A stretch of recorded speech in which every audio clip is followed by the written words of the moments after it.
بله ما نها میوانداریا سیاست مدار سعدون شیخ و کریه ما مستا سعدون دنباش ما مستا درباره سیاست پیاده لروشاوای کردستانه چی جوره سیاست کی دمشینه لروشاوای کردستانه زۆر سپاس دەم باشتە و تەماشەوانی ئارکرێ برای دەلال ڕێخستنا پەیە دێ پەکێک ji berî 10 sala ji deva ji dema desthilat ji rejîma Sûrî wergirt li deverê Kurdî wek heya îro hemê kiryarê wan tên cîkirin li cehda Kurdî nav civaka Kurdî de giştên giş encamê ve tên ser yek cihokê dever ji milletê Kurd ji milletê wê resen vala bibe û em dibînin ji berî 10 sala de ji wek heya niha ew birîna penaberiyê û millet ji deverê Kurdî rojava direve wek heya niha nesekinî û berdewam. بله مامستا سعدون اگر ام بحثا بویرن و داویین کو لقامشلو لحلب تاخن شیخ مقصود اشرفی دور پیچ کرنا پیاده و قصده و رژیم اف ناکوکی و گرجین کو در کتنه اون چاوا شروع دکن گلو ناکوکی چیکرینه یان شانویه یان براستی ناکوکیک راستاقینه و حقیقی دنافبر هر دو آلیان ده چه بویه ev yarê werê nabêna rejîmê û desthelata peyê de girû didê her demakê ne nûh û timî eveya heye her li gorî wexta ew bibin bi haceta karekî werê provokandekê di cadê çê dikin û wela ew rejîm nebhevdûr dijî hevdûne li hevdû nakin xîlaf di navbêna wan de çêbûyê di nerîna min de ev karê taybet gil Şêx Mexsûd rûda vê dawiyê eveya temamkirin bû tekmîle bû ji revandina zaroka giberî dorpêçkirinê revandina zaroka ji wan taxê Kurdî li Helebê bibû şêwakî rojane di nerîna min de eveya û li dû wê ev dorpêçkirin hat û arvan sûtemenî ser wan taxana qutkirin rejîmê û li Qamişlo peye de bî karê wilo dike eveya giş di nerîna min de armancê wan giwan her du taxê Kurdî li Helebê wan qeder imkan rêja Kurda tê de herî kêm bikin. Yani wexta her roz zarok hatin revandin xwediye مامستا سعدون تنها بحثا مامستا سعدون تا بحثا خالك قالك جرين كر نها تفيكو هر دو طاخ دور بيج كرينه زاروك تينا رفاندن وجبو من بجيان جي كوباني وجزيرة تينا شاندن يعني اف يك چاوا طاخ دور بيج كرينه لجبو رفاندنا زاروكان او زاروك بكادرين پاكك دكارن خواه بگينن من بجيو و ام بيجن كوباني يانجي دفرين جزيرة روجافاي كردستان برای دلاله اویا لیست که نابینا وان ده او حتی نوها جرگا بونه دستهلات حتی نوها تو پروبلمی بنگهین نابینا وان و رژیم تونیه وقتا که زاروکا در بینن ولدو زاروکا اف دور پیچ کرن چیکر نان تونیه خلق بخون يعني اویا ناماکه يعني هر یک جوی تاخی بره به جبو خاطر زاروکه ریزگار بکه یک جوی تاخی بره به هر جیکی بکاره به پاریک نام بخور اوه چه واته ماده بگه او در پیچ کریه وجود سپیکا روژیه دیجی هاتی دور پیچ کرن کیسه دوره نان به 2000 ای نورمال دوره سیاحی 3500 4000 ای مادام آروان در باس نابه و آروان در باس به دریا پیادر و بده وان فرنا جبو چه هی و برو به نرخ کی بها افاد افجی نشانك لیس کدنا بینا وانده مامسا سعدون اف تشتا کرود ده اگر هیا کو دست پیکک با جه دوباره را دست کرنا هر دو تاخین کردی جبو رژیم سوریه را با از ابایاد بیجم ابایا ری خوش دکی گبری گرادستی رژیمه بک هر دو تاخا فشارک کل سر ملتی کرد هر دو تاخا چه بک جوه داره پنابر ببین چه به هلا قامش لدورن ولا چه به هلا دبره هندر شامی واند هر ما مستسعدون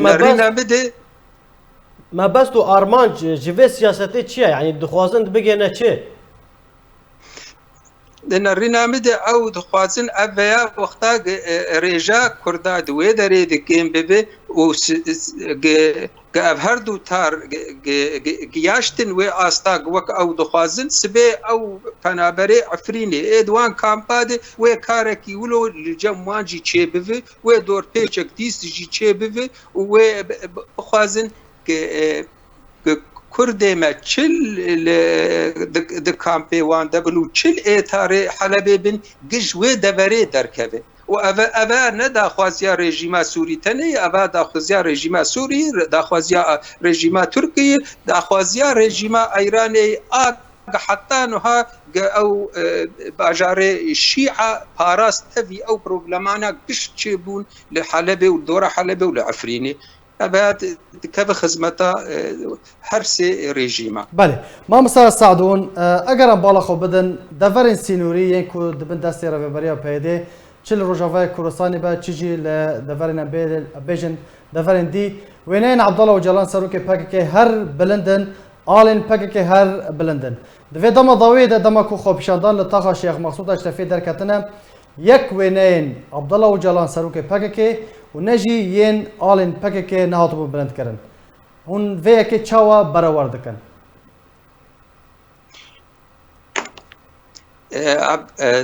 کاری یعنی رخصتنا پیاده پاک که روج آوای کردستانی کاری وان وک کاری هزه اولا کاریه یعنی تبرياري وان دريا حكومتك رياض برلمانك يردر باسنابن وري تشتكي زلال بالجم جعدا كردي تش نشكاب دبيني ويل دري آل رابن تدنر جيكي دن آل رانابن افدرا دفر كردي وافدرا دفر كردي افيا ولوج ايوان بكارتيني ولو دخوازن ولو خو خويا بكن لوي دفري وقتا قد تشتكي ورا الراستقين هبه وقد خوازن خو نيشان بكن جهازين عب دولتي وبتايبات امريكا واوروبا انه ولا تكيليه ما ببكك رقطبوني برال دفري كردي قشي بي كاري بكن وش صورتي سروكي بكك واليوان برارانك بله بس سعدون او خست ناماكي بشي بله مامسا سعدون دفردا براسي كولانا كردي پرسکه دکه نهال تاخن شیخ مقصود اشرفی دور پیچ کرنه رژیم او تاخ دور پیچ کرنه لو ما نان پیدفین خوارنه کلوپل تدا کم بونه یانجی هر ناین دیتن باش لقامش لو کو قصد و پید دورن رژیم دور پیچ کرنه همان دمه دورن بندست پیدی دجی خلق جبر نبونا نان یانجی گرانبونا نان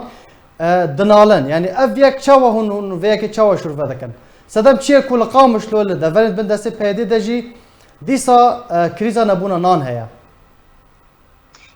بري بي بروبلما نهج رو دادنا بين هر ريجيم و بيدي بري ويجي كريزانين هبو حفتيه كي حبكي ام بيجي سبك دبو حفتي الدو وديست بشون دكت وجراندبو يعني وقتها فرنا القامش ولا الحسكه ولا دور بيشكر نهشتن ارفان درباس ببي يعني ديست ملتي كرد زراري دمي ديست ملتي كرد فاتقري جبر فيها يعني افيا بيا دوي بك والله لقامش له ولحسكي ديجي ريجيم جبو خاطري شيخ مقصود في كاري دكي بس انجامي هردو كارا الحلبة جي للجزيرة جي ديست كافي وي وارق استنجي لملت شبابي وتميد دبيق بفكري الريكش خور ببيني جج في روشا زحمة وخراب درباس بي وقتا بهاي دي قراست وقتا قلنا ليس ودنا بينا هردو يادبي فرمو كبرا هردو تاخي حلبي برا رادستي ريجيمي بك اواي تاخي كردال شامي جيهان ما بندستي بيدي دنا بندستي ريجيمي دنا وبرا بيدي مربع الامني جقامش لو حسكي قشي راكب يا ويخويا بيبي دسلاتا بيدي وبيبي سلاتك راستقين والسر دفري قشي نل السر تاركي والسر تاركي نال سر قنتكي دستلاتا هي والسر قنتكي تنهي و ما جن ميجش ريجيمير درج دبري كردي درج ريجيمير سو ثمانية جش ريجيمير درج دش حلبي تنرش دبري جش دبري كردي در يعني كان يجي اولا جش نب بروبلم بس بروبلم مال سر تاري في فرني انجامي ويش بدقارن سر ملتي كردي تشيل حلبي بله ما سعدون اگر روش في رنگی بردام به خلق روشاوای کردستانی یعنی روشاوای چه به بگن چه آستکی بگیشن آستا و هر یک بفکر بچه رنگی بروه بچه رنگی جوی روشه خلاص که جهالك كارتوني جهالك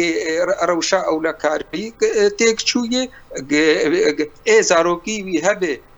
بشاف ورود دترسا زاروكي خد دفكري ها زاروكي وان دركت شون مدرسة بكنجي بقريان فنقريان الكارد قر كارتوني ادويه جياني سركا يا توني يا هبجي نرخيوان قال لك بهاي يعني تو زمينة ملت إنسان خو بعرضه بقري ويا ناهيله يعني وان عواملي يك والله خو قرامك بعرضه بقري كنتو باجاري خو بمين او انا قشي تيك دبن يك و بري خو بد شامي يا بري خو بد دربي سينور جبو زاروك خوندنا زاروك يك جبو رزاروك خو رزقار بك يك جبو هرجيكي كار بك خو بعيشين يعني جحمها ويدي تمي ولد جيانك بين قلق تعيشن ان اراميه نابين سرعه دقندو باشار خود مخافن جالك سباس بو سياسة مدار سعدون الشيخ وكتب مربوي جالك سباس